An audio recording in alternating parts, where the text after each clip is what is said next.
जनाब और मुन्ना की शादी होने जा रही है, लेकिन इन दोनों की शादी पर आतिशबाजी नहीं बल्कि गोलियां चलेंगी, क्योंकि मुन्ना अकेला है और मुन्ना के दुश्मन बहुत है। रहमती और फारिस दोनों ही ये शादी नहीं होने देंगे। जनाब के अब्बा मुन्ना से कहते हैं कि तुम जनाब से शादी कर लो, उसको अपनी कमजोरी नहीं बल्कि अपनी ताकत बना लो और उससे शादी करके अपना घर बसा लो।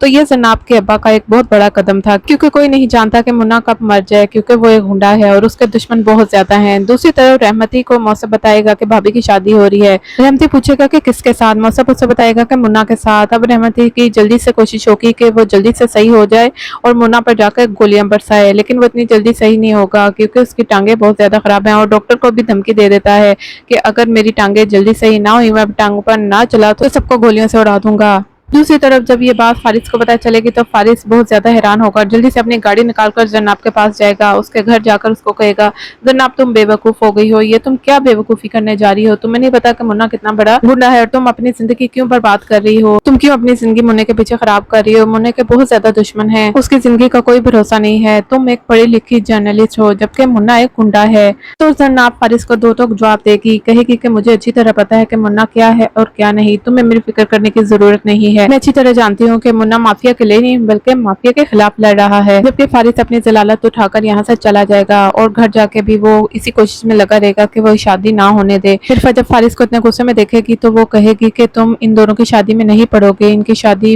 को रुकवाने की कोशिश बिल्कुल भी नहीं करोगे और इस चीज से दूर रहोगे। जबकि फारिस कहता है कि मैं अपनी साबका मंगेतर को, बेशक वो मेरी अब मंगेतर नहीं है, फिर भी मैं उसको इस मुश्किल में नहीं पड़ने दूंगा क्योंकि वो मेरी कजन है और मैं ये शादी रोक कर ही रहूंगा। जबकि दूसरी तरफ मुन्ना भी तैयार ही बैठा है। वो जन्नाब से कहता है कि फारिस जितना मर्जी जोर लगा ले, लेकिन ये शादी मैं करके ही रहूंगा, मैं तुम्हें पाकर ही रहूंगा।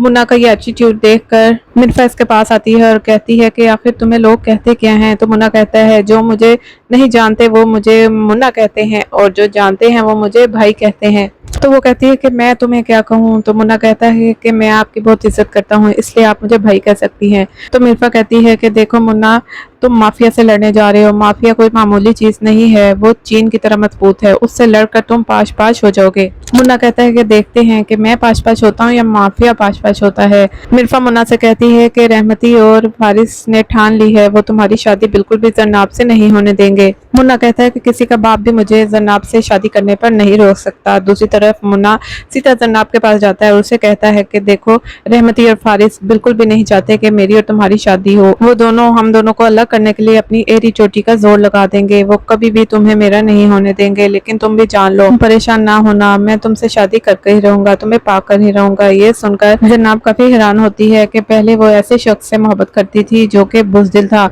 और अब वो ऐसे शख्स से मोहब्बत कर रही है जो इसके लिए पूरे सिस्टम से टकराने को तैयार है। इस ड्रामे का गुड पॉइंट ये है कि ये ड्रामा रहमती और मुन्ना की जंग या फारिस और मुन्ना की जंग पर नहीं बना हुआ, बल्कि ये ड्रामा एक जेंटलमैन, गुंडे, शरीफ और अमीरों की जंग पर बनाया गया है। ये ड्रामा माशरे का एक ऐसा अलमिया बयान करेगा जिसमें अमीर लोग गरीब लोगों को गुंडा बनाकर इस्तेमाल करते हैं और खुद सफेद कॉलर पहनकर ऐवानों में बैठे रहते हैं। कोई उनका नाम नहीं लेता, कोई उनको सजा नहीं देता, बल्कि जिन गरीब लोगों को ये इस्तेमाल करके गुंडा बनाते हैं उन्हीं को सजा मिलती है।